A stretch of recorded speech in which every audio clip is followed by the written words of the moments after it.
soo dhawaada quraac wanaagsan ukun laba nooc aan samaysanayna insha Allah laba xabo ukuna iyo laba xabo waxaan haystaa muufa marka intii aan isku ag cuni lahaa waa isku dhex waxayga dhan waa isku walaaqanaya waxa dhan waa isdhex gelinay waa isku shiilaya soo dhawaada filfil baan ku daray kaasina waa cusbo soo dhawaada waa ay cilmiye badan iyo cilmiyadeeni ayaantan YouTube-ka waxba ma soo dhigin waxa wadaad waxaan idin leeyahay soo dhawaada mar walba iyo maalin walba saacad walba sakin walba kala faa'iideysi wanaagsan muufadana waa ku jarjaraya waa ku googoynaya waa ku kitfaya waa ku yaryaraynaya hadba sida aad u garanaysid hadii kale kulligood waa garanaysa intaan sheegay soo dhawaaw hasmartiin halka macsar yar baan ku shubay dad baan ka maqlay saytuun iyo macsarta looma karsado cuntada miyay dhahayn moogi anigu waxaan arko iska karsada waxaan karsanay ma cuni karaba marka soo dhawaada hasmartiinina insha Allah foliyadii waa bilaabanaysa YouTube-ka hadda waxaan ugu soo laabtay foliyadii baa bilaabanaysa gabdha isoo weydiiyay foliyada soo gali waxaan halka dusha uga daadiyana waa kaarod yar oo aan hoolay iyo in yar oo kamsar caleena oo isaga carfinaya hadda arto iska deyn kartaa waa kana saani diyaar ku tahay darsaana ku cunay aniga laakiin labada dhinac ilaa aan ka gaduudsho oo ka caseeyo ma cuni karo mana cuno marka waa kaasaasi fiican baan dabka ugu casaynaya soo dhawaada YouTube-ka maasha Allah waa dad badan ba wax iga weydiinay qaar ba maaragtay inay daawadeen baan arkayay in loo baahan yahay in wax la soo dhigo waan arkay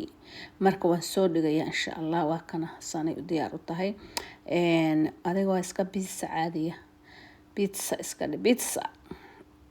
waatana labadaadii muufadahayd iyo labadaadii ukunta ahayd shidayari waa kaasa waxaan ku darayaa haddana ketchup ruuxiisa waan sameeyaa waan soo gelin doonaa kanina waa mayonnaise-ka pizzada loogu talgalay iyo meelahaas alaabahaas alaabtoodii weeye waa kana marka labaadna saana u samaysan taas waa markii koowaad isku dhamaatay haddii aad rabto wax dhan isku dhex walaaqdido aad rabtid inaad ukun keligeeda ku quraactid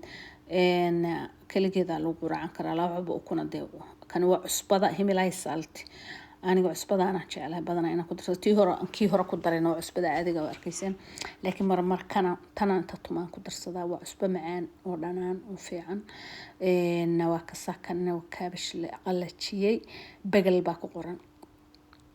waa kasa soo dhawaada ismarteenina nooc arta ukunta u samaysan kartaa waxyaabo ugu fudud quraacda adoo degdegsan oo meel u cararaysa gaajo guriga uga matagaysid saliid yar oo macsarta meel yar ka daloosha aad ugu ma badinayo waa kana keligeedan ku shubaya cad oo madow YouTube-kayga waxa ku jirta ukun saan oo kale mar aan u sameeyay maanta dhan laga caajiso waa la daawan ma garanayo waxay kaga duwanta cuntooyinka kale san hada u samaysatid uma baahna xataa rooti ina ku cuntid ina wax kale ku cuntid hadii aad adigu aad ula khastin kaligeeda kugu filan waa kana saanay diyaar kugu tahay inaan gadgadiyo gaduudsho ma ahde laga ma yaabo in dabka ka qaado ma ogi waxba ilaahay karis fiican u bisle shaaxta hada karina inuu shan jeer soo karo mooch qola igu khasbaysa waa kana labada dhinac saanay uga gaduud uga tahay saxankaaga isaga shubanaysa waxaan ku darayaa insha Allah halkaan waxaan ku haystaa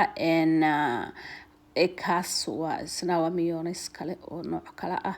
isaga laftigiisa waa mayonnaise kana waa filfil iyo liin dhanaan basal kaas waa basal kaas waa ketchup kana waa basbaas aan shiitay anigu saan markaan u cunayo basbaaskaas inta ula tago maasha Allah tabaarakallah koobiya cad inta ku cabtid war waxaan ku maanta bagaajoon meesha shulucdeeshila maanta dhamas shulucleynaysa tareerinka aad irka aad salaamu calaykum